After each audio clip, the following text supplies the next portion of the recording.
يلا عشان تسليب. ايه تسليب؟ تنام. تسليب يعني تنام، معروفه.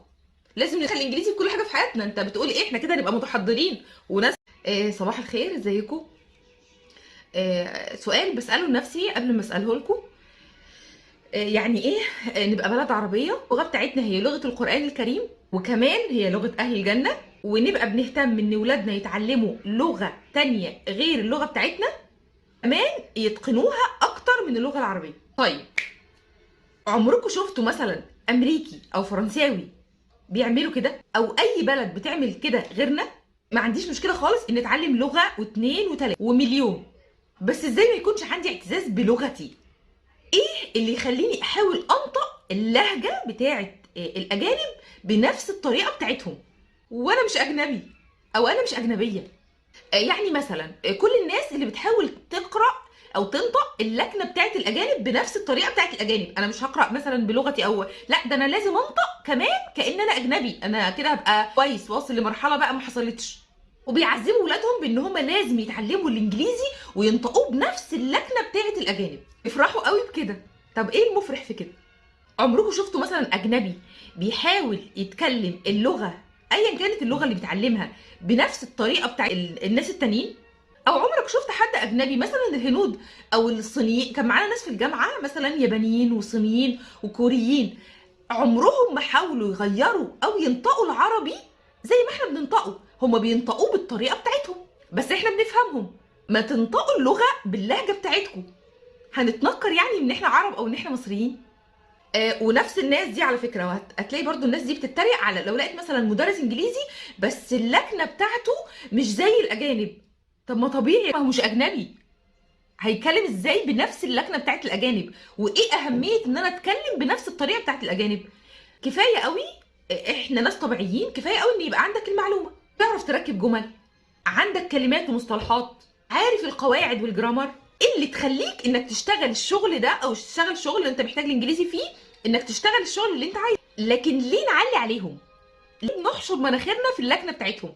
طب انت حد حشر مناخيره في اللكنه بتاعتك؟ حد حاول يقلدها؟ حد حاول يتكلم زي ما انت بتتكلم بالظبط؟ احنا ليه بنعمل كده في نفسنا؟ ليه مثلا ابقى انا ام عربيه ومصريه وبفتخر بده طبعا جدا، واهلي مصريين وبنتي مصريه عادي، يعني كلنا تمام مصر. بنتي اسمها لولي، اقول لها مثلا ايه، تعالي يا لولي، لولي تاكلي بنانا؟ ليه تاكلي بنانا؟ اه، انت فهمتيها. ليه ما اقولهاش الان تاكلي موزه؟ ليه تاكلي بنانا؟ ليه؟ عربي وورا انجليزي. انا لا في شغل ولا انا في مكان محتاجه اعمل فيه كده، ولا انا عايشه بره مصر في بيتي في شقتنا. وده للاسف ناس كتير جدا لا هي محتاجه اللغه. انا بتكلم على الناس اللي بتتكلم بالطريقه دي وهي مش بره مصر، مش بره مصر، مش ولادها مش في مدارس اجنبيه فهم متعودين على اللغه ديت او اللغه دي. طبعا هنتكلم في الموضوع ده طبعا على موضوع المدارس كمان شويه، بس انا بتكلم على الناس اللي مش محتاجه تعمل ده، وكمان اللغه عندها مش متاصله، يعني كمان مش الانجليزي بتاعها انجليزي جيد جدا فهي مش عارفه تتكلم عربي بتتكلم انجليزي. لا، ده احنا بندخل الانجليزي كده كأن احنا في كلمات كده مش عارفينها غير بالانجليزي. ازاي؟ ايه؟ ليه تاكلي بنانه؟ ما تاكلي موزه. وانا بقى عايزه كمان ابقى اعلمها او طريقه مثلا احسن شويه. طب ما اكلمها فصحى، اللغه بتاعتنا بقى، بس اللغه الفصحى. اقول لها اله هل ترغبين في اكل الموز؟ ابني بقى وهو صغير ولسه بيتعلم، وانا اقول له ايه، انا اروشه بقى، اروشه. اقول له يا جمال يلا يا جومي، يلا عشان تسليب. ايه تسليب؟ تنام. تسليب يعني تنام، معروفه. لازم نخلي الانجليزي في كل حاجه في حياتنا. انت بتقول ايه؟ احنا كده نبقى متحضرين وناس راقيه. طب تفتكروا مثلا الاجانب بيعملوا كده؟ مونيكا مثلا عندها ابن مثلا اسمه ماركل، ما بتيجي مثلا تكلمه في البيت او اي دخل لغه تانية مع الانجليزي اللي هم اللغه الاصليه بتاعتهم. يعني مثلا ممكن تقول ماركل eat your food per favore، تدخل ايطالي او اي لغه تانية؟ طبعا لا. ومش مشكلتي ابدا انها لغه بتتعامل بيها كل الدول، انا بتكلم على ان ليه الموضوع ده داخل جوه بيوتنا. احنا ناس، بتكلم على الناس العاديه جدا، معظم الشعب المصري اللي هو لا بيشتغل باللغه ولا محتاج اللغه ولا مسافر بره مصر ولا ناوي يسافر بره مصر ولا شغله محتاج ده ولا اي حاجه خالص تخص الانجليزي. انا ليه اقعد اتكلم مع ولادي انجليزي مش بتكلم معاهم انجليزي كمان، ده انا بدخل كلمات انجليزي جوه الكلام العربي. ليه؟ انا ليه بقى ما اتكلمش مع ولادنا لو حابين مثلا ان هم يتعمقوا قوي بقى في لغه؟ طب ما انا كمان انمي عندهم اللغه العربيه الفصحى، لغه القران. ليه المدارس الانترناشونال ما بيهتموش باللغه العربيه زي اللغات التانية؟ ليه ما بقاش عندنا فصاحه وبلاغه في الكلام؟ ليه مستوى الكلام عندنا تدنى وبقى مستوى الكلام بجد بقى يرثى له؟ ليش علموا ولادكم اللغه الاجنبيه بس كمان علموهم اللغه الفصحى؟ عرفوهم ان في لغه عظيمه جدا ولغه جميله جدا هم ما يعرفوش عنها حاجه. واتكلموا عدل والنبي يا جماعه، اتكلموا عدل. يعني انا قاعده في نادي مثلا مع صاحبتي، قاعدين في نادي مصري في مصر في حته عاديه جدا، هي بتقول لي نادي مثلا بعد اذن حضرتك كوفي، عايزه اشرب كوفي. اسمها قهوه يا ماما اسمها قهوه. عايزه قهوه باللغه العاميه تقولي له قهوه، لكن ايه كوفي؟ ايه التحضر او التمدن بان انا ابقى قاعده واقعد اقول انا عايزه كيك، انا عايزه افطر كيك؟ لا، اسمها كيكه طريه كده وطعمها جميل. كيكه كلنا عارفين انها اسمها كيكه، صح؟ عارفين ان اسمها كيكه ولا لا؟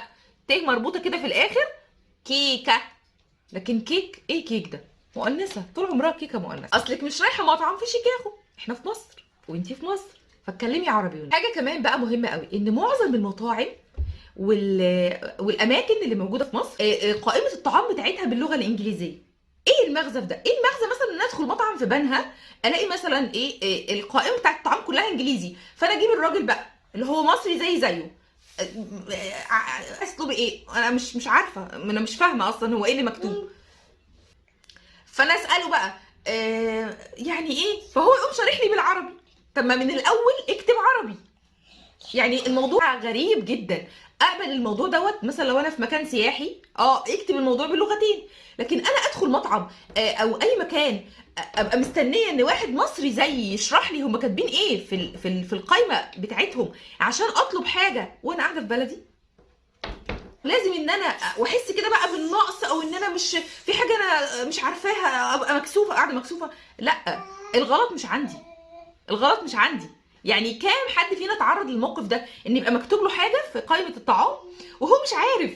وطبيعي ان انا ابقى مش عارف.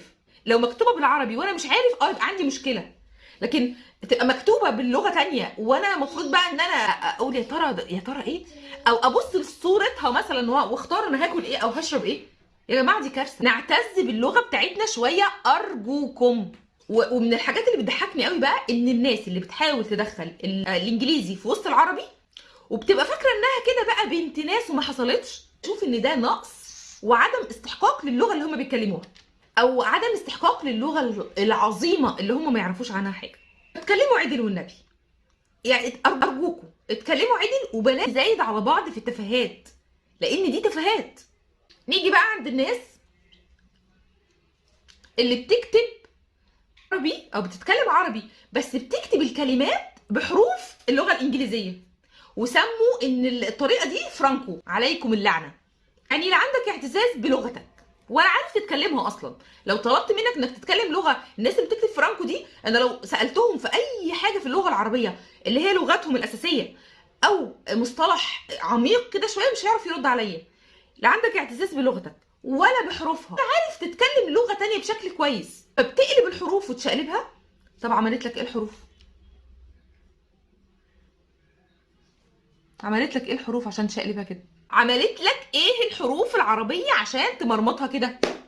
انا اسمي رحاب العباسي، دراسات اسلاميه لغه عربيه، هي جامعه الازهر. افتخر جدا بلغتي وعمري ما هكتب فرانكو. عمري ما هقول لابني مثلا وهو راجع من الحضانه اتكلم عن الداي بتاعك يا قلب ماما. وعمري ما هتنكر من اصلي ولا لغتي. عمري ما هشوف ان لغتي دي ما تنفعش ان انا اتكلم بيها في اي مكان انا بروحه. انت مصري اتكلم عربي والنبي، اتكلموا عربي يا جماعه، اتكلموا عدل.